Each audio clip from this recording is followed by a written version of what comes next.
Bien, chicos, entonces les comparto de nuevo mi Yo pantalla. llegué tarde, profe, y estoy también en la misma que estoy comiendo. Sí, tu nombre, perdón.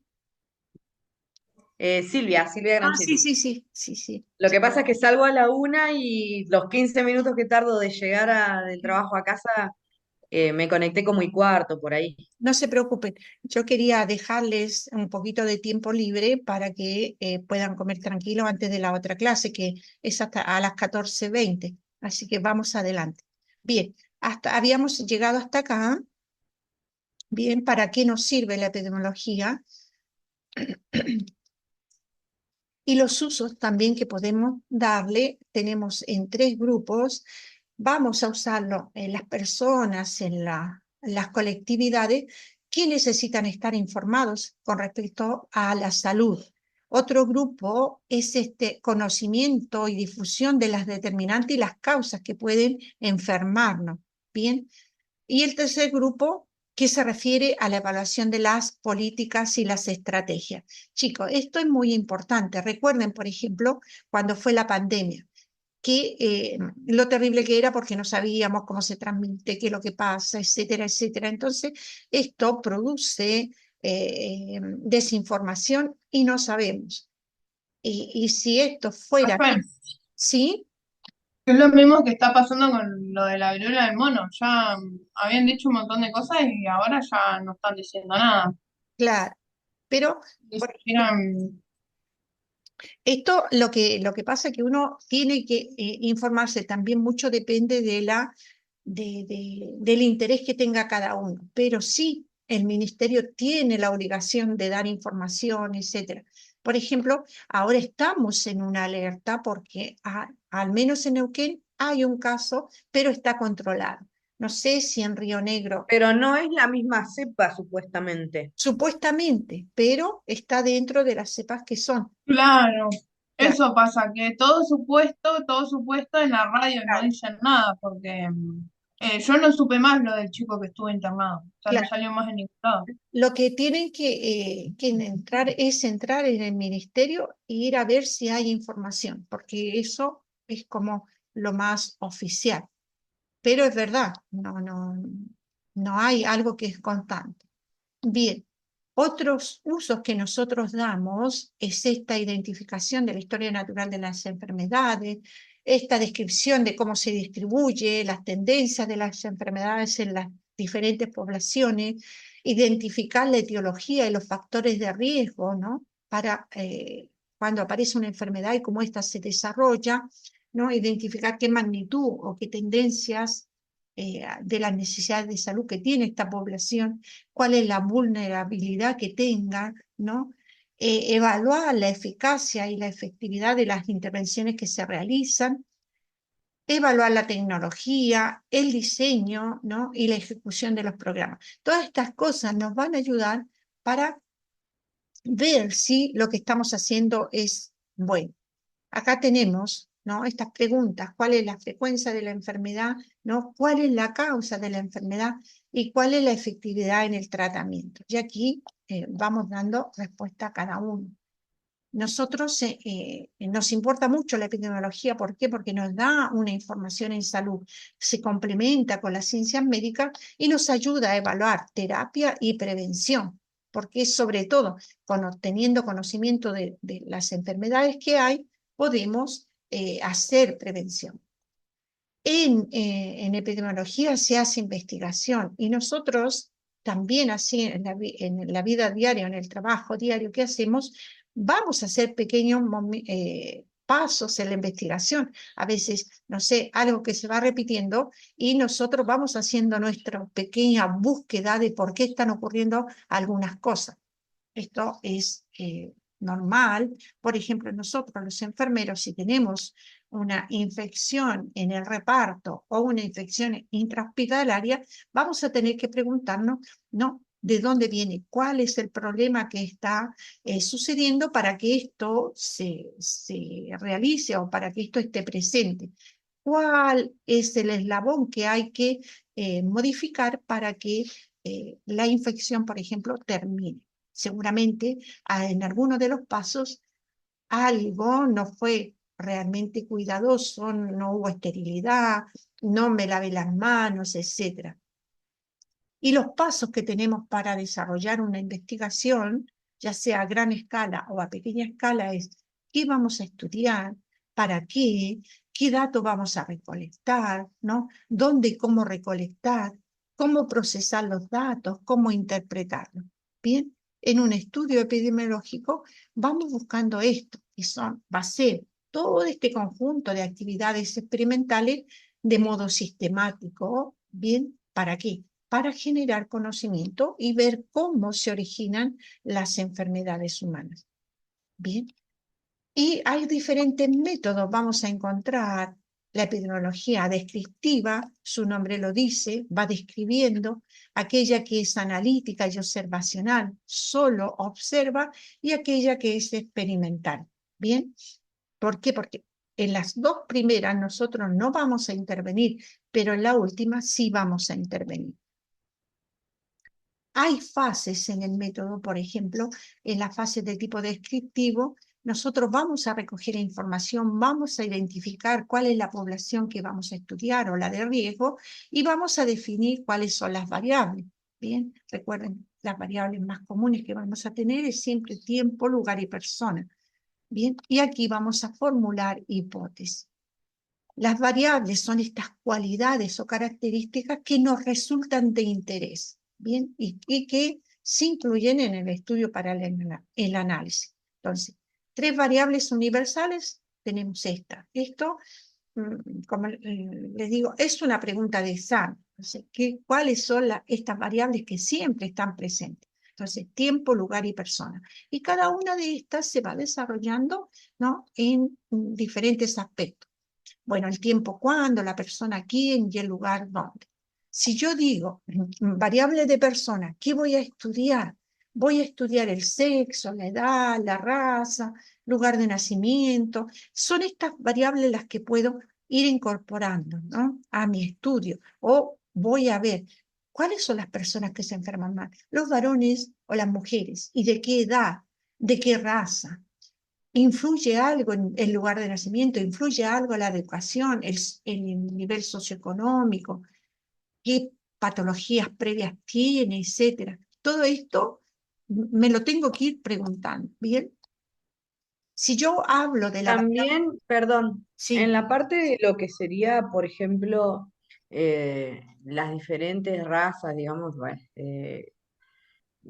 hay enfermedades que se manifiestan de diferentes formas, siendo la misma enfermedad, digamos, pero de diferentes formas en cuanto a cómo aparecen, dependiendo de dónde provenga la persona. Por ejemplo, no es lo mismo, por decir algo, ¿no? La dermatitis en una persona de tez blanca que en una persona de piel oscura que tenga antepasados, no sé, ponele africanos o demás. Según lo que estuve leyendo, depende de dónde provengas, es también la sintomatología que va a tener de algunas enfermedades, sobre todo las que son eruptivas de lo que es la piel. sí, sí, sí, sí, va a haber características particulares. Por eso digo, va a depender de quién, de la raza, de la edad, ¿no? Y en la raza, dentro de la raza hay tantas variaciones. Nosotros mismos, cada uno tiene un color de piel, ¿no?, un tono diverso, y esto también hace a que las características después, tus características genéticas no son las mismas de otro. Así que piensen, ¿no?, la variedad que podemos tener en la etiología y en el modo de manifestarse. Bien, el tiempo nos va a ser esta variable que podemos decir variaciones estacionales. Ahora nosotros hemos comenzado septiembre, y en septiembre, ¿qué es lo que aparecen? Las alergias. Las alergias empiezan, la mayoría, ¿no? ¿Por qué? Porque vamos hacia la primavera y vienen los polen, etcétera. Entonces, tenemos como presente que hay ciertas estaciones en que vamos a tener presentes ciertas enfermedades, ¿no? Bueno, la frecuencia con que ocurre este evento, los ciclos o periodos en que aparece, como decíamos, nosotros sabemos que en primavera aparecen las alergias, ¿no? ¿Cuánto duran? Dura todo el tiempo que está la floración y las diferentes cosas. ¿Cuánto es el periodo de incubación? Esto también nos interesa. ¿Cómo se propaga? ¿Bien? Luego tenemos de lugar. Esto también, saber que si yo hablo de lugar, puedo hablar de la flora, de la fauna, ¿no? Lo que tú decías antes. Va a depender del lugar, de cómo es la persona, de qué.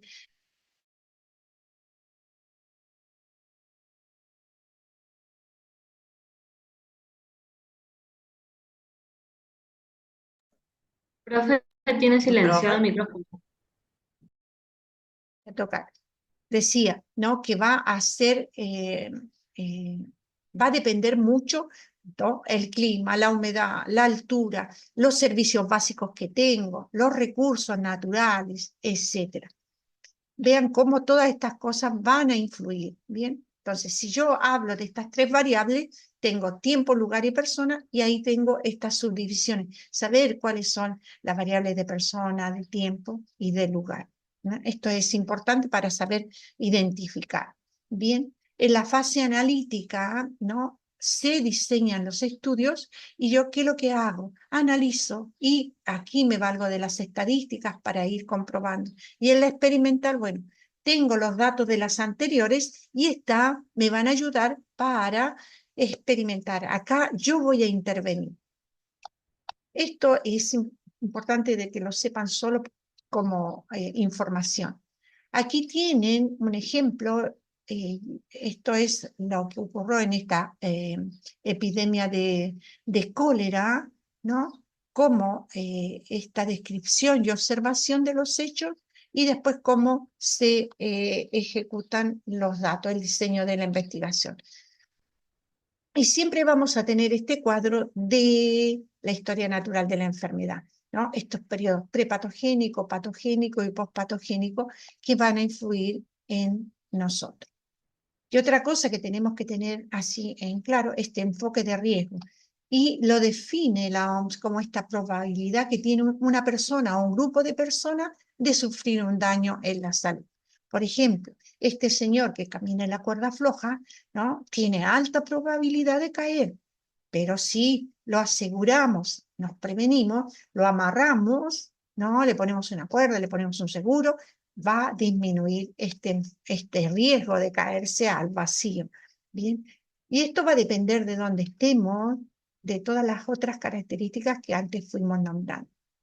Bien, el factor de riesgo, la OMS lo define como este rasgo o característica o exposición de la persona que aumenta su probabilidad de sufrir tal o cual enfermedad.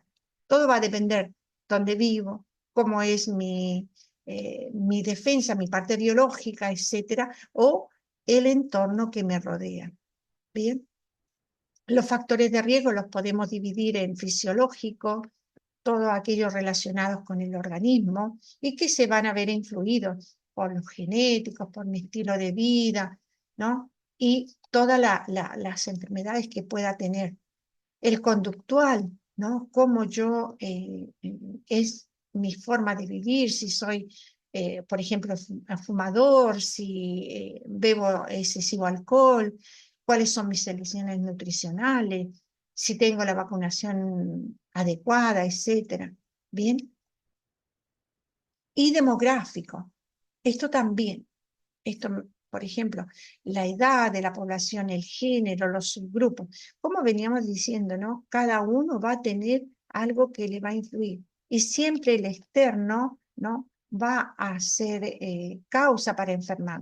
Por ejemplo, los medioambientales, los factores físicos, químicos, biológicos, si tengo o no tengo acceso al agua limpia, mis instalaciones sanitarias, mis riesgos laborales, cómo es mi trabajo, qué tipo de trabajo hago, qué entorno social tengo. Vean que siempre tenemos que tener presente esto. Y todo también va a ir relacionado a en qué genes tengo. si tengo una fortaleza física o no la tengo, o cuál es mi herencia genética.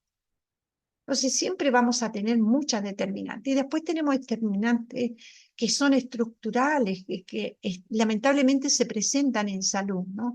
El contexto socioeconómico y político, estos ejes de desigualdad, que ya no dependen de nosotros, sino de las políticas que están presentes. Bien, algo que hay que tener presente que siempre van a ser muchas las causas que van a influir. ¿Bien? Esto es múltiple causal, ¿no? Y hay que preguntarse cómo surge, qué es lo que es, etcétera, y cuáles son las causas que más están prevaleciendo. Nada ocurre al azar, ¿no? Y siempre vamos a tener, por ejemplo, en este cuadro podemos tener causas económicas, causas sociales, causas políticas, y podemos ir ocupando cada uno de los cuadritos, ¿no? Y nos van a dar diferentes causas. Por ejemplo, causas culturales. Hay cosas que es muy difícil cambiar. ¿Por qué? Porque por cultura ya es así. Las causas ambientales que van a influir. Bien. Y hay algunos criterios que vamos a tener que tener presente. La temporalidad, ¿no? La fuerza de asociación, la consistencia de la observación. Esto estamos hablando en referencia a los estudios que se pueden hacer. Bien, la enfermedad siempre es algo que es dinámico, que es continuo, que es cambiante. Así que esto siempre está en movimiento, chicos. Y lo que vamos a tener que tener siempre presente es esta triada epidemiológica, ¿no? Este ambiente, huésped y agente. Y si hablo de ambiente, hablo del lugar, el huésped es la persona, el agente en qué tiempo, ¿no? Va a actuar. Y ya les decía, estos componentes causales, que va a ser algo que siempre van a ser muchos conceptos y muchas causas que pueden influir. Otro concepto que tenemos que tener así presente es algo transmisible. Ustedes que son de laboratorio saben lo que son estos gérmenes y cómo me puedo contagiar. Entonces, una enfermedad infecciosa que es contagiosa y que se puede transmitir. Esto es enfermedad transmisible. Se transmite directa o indirectamente. Es la definición un poco que nos da la OMS. Bien. Y como enfermedades transmisibles tenemos algunos periodos, este periodo de latencia, un periodo de incubación, como ya lo vivimos en la pandemia, ¿no? Estábamos en un periodo de incubación y nos aislaban. Bien, y esto siempre refiriéndose a esta historia natural de la enfermedad. Esta cadena epidemiológica siempre se va a desarrollar así. Este agente, el reservorio, una puerta de salida, cómo se transmite a través de la tos, a través de lo que pueda volar, ¿no? Como fue el COVID. Esta puerta de entrada, por ejemplo, el COVID, eran todas las mucosas, ¿no? Y va a depender de la susceptibilidad que tenga el huésped. ¿Bien? Por ejemplo, acá, esta cadena epidemiológica del COVID, tenemos el SARS-CoV, ¿no? El reservorio que era el murciélago, la persona, la puerta de salida, cuando hay tos, cuando estornudo, cuando hablo. El modo de transmisión va a ser estas gotitas que van a proceder de la nariz o de la boca, y la puerta de entrada, todas las mucosas. Y un huésped que puede estar más susceptible o no, porque también pasaba en la pandemia, algunos se enfermaron y otros no. Bien. Entonces, el método epidemiológico nos va a hacer comparar la frecuencia con que sucede el fenómeno y cómo voy a sustentar esto con los diferentes diseños para llegar a una hipótesis o para hacer la investigación o para evidenciar que hay una solidez científica en esto. Y vamos a observar, vamos a hacer la hipótesis y vamos a verificar. Estas son un poco las etapas del método. Bien. Observo, elaboro hipótesis, intento verificar la validez de mi hipótesis, saco una conclusión y elaboro una nueva evidencia epidemiológica. Bueno, vamos a quedar hasta acá, chicos. Así queda un poco de tiempo para que ustedes, antes que empiece la otra clase, y después hacemos tipo de estudio, así a grandes rasgos, solo por información, pero no se los voy a preguntar, bien, igual les dejo el PDF de este PowerPoint, que así ustedes pueden ir mirándolo como información. ¿Alguna pregunta? Yo les pido que por favor vayan leyendo las unidades y así la información que tienen la pueden ir verificando si entienden o no entienden. ¿Preguntas? No, No. yo no, profe. ¿No? Bueno, chicos, buen fin de semana, buen trabajo y nos estamos viendo. Bueno, gracias. Bueno, Bueno, profe, profe, profe, gracias. Gracias. igualmente. Gracias.